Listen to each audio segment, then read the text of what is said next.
जय हिंद। आज का सेशन हम ऑब्जेक्टिव क्वेश्चंस के ऊपर करेंगे। आपके जो 12th बेस्ड क्वेश्चंस आएंगे, जो ये सैंपल है अरिहंत का, ये सैंपल पेपर है और ये एमसीक्यूज आपको डिफेंस में भी काम देंगे। सो बिना देरी के शुरू करते हैं। सबसे पहला क्वेश्चन, सबसे पहला चैप्टर आपके पास रिलेशन एंड फंक्शंस है।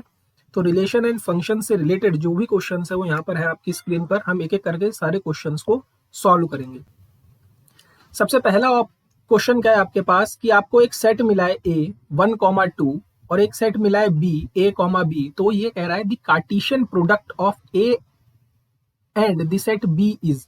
तो ए क्रॉस बी पूछ रहा है। ए क्रॉस बी का मतलब पहले ए के एलिमेंट आएंगे देन बी के एलिमेंट आएंगे। तो कैसे 1 ए और 1 बी, 1 का इन दोनों के साथ 1 ए 1 बी, फिर 2 का इन दोनों के साथ 2 ए 2 बी। तो 1 ए 1 बी 2 ए 2 बी। सो फर्स्ट ऑप्शन दिख रहा है, करेक्ट है, सामने सामने रखा हुआ है। सेकंड क्या कह रहा है, इफ द रिलेशन आर, इस सेट के ऊपर एक रिलेशन डिफाइन है 1,1 1,2 1,4 3,1 3,2 4,3 4,2। तो कह रहा है डोमेन बताओ आर का। तो डोमेन क्या होता है, जो पहले पहले वाले एलिमेंट होते हैं ना रिलेशन के, जैसे ये हो गया ये हो गया, ये क्या होते हैं, ये डोमेन होते हैं और दूसरे वाले एलिमेंट रेंज बनते हैं। अब सेट के अंदर रिपीटेशंस अलाउ होते नहीं है, तो जो पहले पहले वाले एलिमेंट है उनको हम एक बार लिखेंगे। मतलब जैसे यहाँ पर 1 है और यहाँ पर भी 1 है तो हम केवल एक बार ही 1 लिखेंगे। अब अगेन यहाँ पर 1 आ गया, कोई बात नहीं, लिख दिया। अब हमारे पास क्या है 3 लिख दिया। उसके बाद क्या है 4 लिख दिया। तो डोमेन क्या बन गया फंक्शन का 1 3 4। तो अगेन फर्स्ट ऑप्शन करेक्ट। अगला कह रहा है the relation R in the set 1 2 3 given by 1 1 2 2 3 3 1 2 2 3 is. तो देखो 1 1 है 2 2 है 3 3 है, तो इसका मतलब ये रिफ्लेक्सिव हो। हाँ, रिफ्लेक्सिव तो बनेगा ही बनेगा। सिमेट्रिक की बात अगर हम करें तो 1,2 है लेकिन 2,1 यहाँ पर नहीं है, तो ये सिमेट्रिक तो है नहीं, सिमेट्रिक नहीं है। तो बी ऑप्शन तो गया, सी ऑप्शन भी गया, इक्विवेलेंस रिलेशन भी गया, क्योंकि इक्विवेलेंस रिलेशन क्या होता है कि सिमेट्रिक भी हो, रिफ्लेक्सिव भी हो और ट्रांजिटिव भी हो। तो 3 ऑप्शन कट गए, तो ऑब्वियस है पहला ऑप्शन सही होगा। अगला क्या कह रहा है, let T be the set of all triangles in a plane. और यहाँ पर क्या रिलेशन मिला है, T1 कॉन्ग्रुएंस है T2 के, मतलब T1 और T2 एक जैसे दिखते हैं। ठीक है, तो भाई साहब कोई भी ट्रायंगल अपने आप के कॉन्ग्रुएंस होगा, मतलब रिफ्लेक्सिव है। अगर T1 T2 के कॉन्ग्रुएंस है तो T2 भी तो T1 के कॉन्ग्रुएंस होगा, तो सिमेट्रिक भी है। ठीक है ना। अब अगर T1 T2 के कॉन्ग्रुएंस है और T2 T3 के कॉन्ग्रुएंस है तो T1 भी तो T3 के कॉन्ग्रुएंस होगा। सो ये क्या है, इक्विवेलेंस रिलेशन है। The relation R defined in a set 1 2 3 4 5 6 7 given by A comma B. और उसने क्या कहा है, both A and B are either odd और इवन।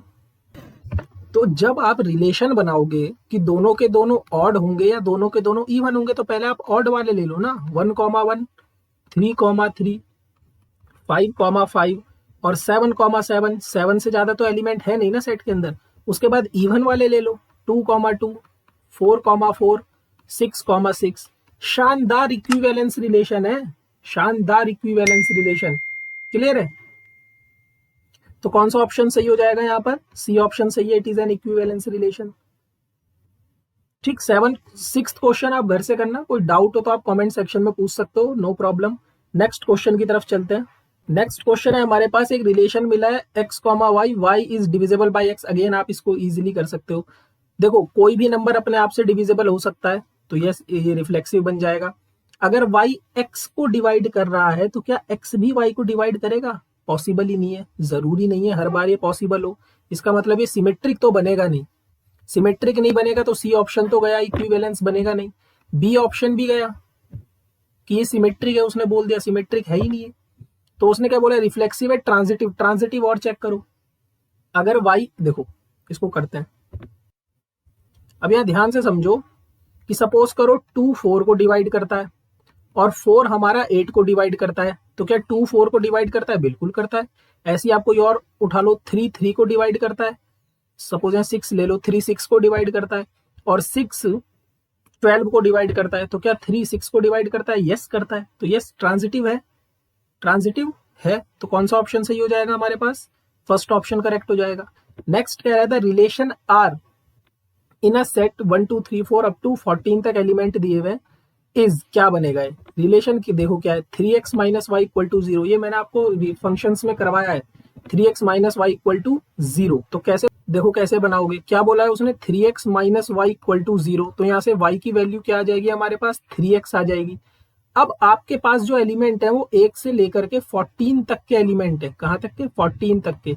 तो जो आप रिलेशन बनाओगे, देखो x की जगह वैल्यूज पुट करो, हमारे पास जो टपल होता है वो x कॉमा वाई टाइप के फॉर्म में होता है, ठीक है ना, x कॉमा वाई टाइप के फॉर्म में होता है। तो आप x की वैल्यूज यहाँ पुट करो 1 से लेकर 14 तक, हमें y की वैल्यू मिलती चली जाएंगी। तो जैसे ही हम x की वैल्यू 1 पुट करेंगे y कितना मिलेगा 3, x की वैल्यू 2 पुट करोगे y कितना मिलेगा 6, x की वैल्यू 3 पुट करोगे y कितना मिलेगा 9, x की वैल्यू 4 पुट करोगे y कितना मिलेगा 12, और x की वैल्यू जैसे ही आप 5 पुट करोगे तो y मिल जाएगा 15। बट यहाँ पर 14 तक एलिमेंट है, तो केवल इतने ही एलिमेंट रिलेशन के अंदर आएंगे। क्या ये रिफ्लेक्सिव है? नहीं है। क्या ये सिमेट्रिक है? 1,3 है लेकिन 3,1 है नहीं, इसका मतलब सिमेट्रिक भी गया। क्या ये ट्रांजिटिव है? ट्रांजिटिव में देखो 1,3 है, 3,9 है लेकिन 1,9 है ही नहीं, तो ये ट्रांजिटिव भी गया। तो ना तो सिमेट्रिक, ना रिफ्लेक्सिव, ना ही ट्रांजिटिव। कौन सा ऑप्शन सही है? नन ऑफ दीज, कोई सा ऑप्शन सही नहीं है यहाँ पर।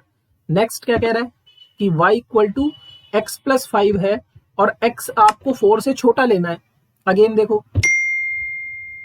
y equal to x plus 5 बोला है उसने और x आपको 4 से छोटा लेना है, और ये रिलेशन नेचुरल नंबर के ऊपर डिफाइन करा हुआ है। भाई साहब नेचुरल नंबर के ऊपर 4 से छोटे एलिमेंट क्या है? 1 2 3 है। पुट करो यहाँ पर x की वैल्यू 1 2 3, रिलेशन देखो क्या बनेगा। जैसे ही आप x की वैल्यू 1 पुट करोगे y कितना मिलेगा 6, x की वैल्यू 2 पुट करोगे y कितना मिलेगा 7, x की वैल्यू 3 पुट करोगे y कितना मिलेगा 8। बस इससे ज्यादा पुट भी मत कर देना। क्यों? क्योंकि उसने बोला है x इज लेस देन 4। क्या ये रिफ्लेक्सिव है? नहीं है। क्यों? 1,1 है ही नहीं इसके अंदर। क्या ये सिमेट्रिक है? नहीं है। 1,6 है पर 6,1 नहीं है। क्या ये ट्रांजिटिव है? हाँ ट्रांजिटिव बन जाएगा भाई साहब, ट्रांजिटिव है, ट्रांजिटिव है। ट्रांजिटिव क्यों है? क्योंकि यहां पर कोई भी दो पेयर एक जैसे नहीं है। पेयर इन द सेंस कि 1,6 है लेकिन 6 से कोई भी नंबर शुरू नहीं हो रहा है। फिर ऐसे ही 2,7 है लेकिन 7 से कोई शुरू नहीं हो रहा है। 3,8 है लेकिन 8 से कोई और नंबर शुरू नहीं हो रहा है। इसका मतलब ये ट्रांजिटिव है। तो कौन सा ऑप्शन सही हो जाएगा यहाँ पर? सी ऑप्शन सही हो जाएगा, ट्रांजिटिव है। अगला क्या कह रहा है? The relation R in the set of natural number. Again natural number में दे दिया उसने x is greater than y। अरे दिख रहा है सामने सामने, x is greater than y। क्या 1 1 से बड़ा है? नहीं है, तो गया रिफ्लेक्सिव। रिफ्लेक्सिव गया तो इक्विवेलेंस भी गया, बी ऑप्शन भी गया रिफ्लेक्सिव बोला है, सी ऑप्शन भी गया रिफ्लेक्सिव बोला है, तो डी ऑप्शन अकेला बचा सही, करेक्ट। इन वन स्ट्रोक कहानी खत्म। सो नेक्स्ट बाकी के जो है वो हम नेक्स्ट सेशन में करेंगे, अदरवाइज वीडियो काफी लंबी हो जाएगी। तब तक के लिए जय हिंद।